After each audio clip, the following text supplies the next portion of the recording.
আসসালামু আলাইকুম প্রিয় গাইস। খুব রোদ, ছাদের নিচে একটা আম গাছ ছিল, সে বসলাম আর ফ্যান দিছি ভাই, না বাসা অবস্থা।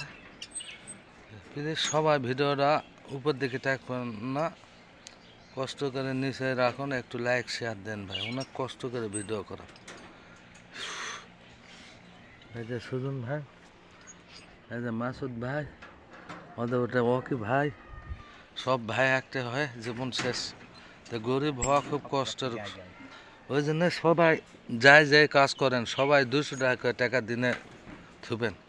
বয়সকালে ভাই গরিব লোকে করে ভাত পানি নেই, ছেলেপেলেরা ভাত তো দিবে না, লাগতে কোদায় ছাড়া কিছু টিকবে না। ওই জন্য সবাই কাজ করে একটু টাকা জড়ো করবে। তা সবাই ভালো থাকুন, সুস্থ থাকুন।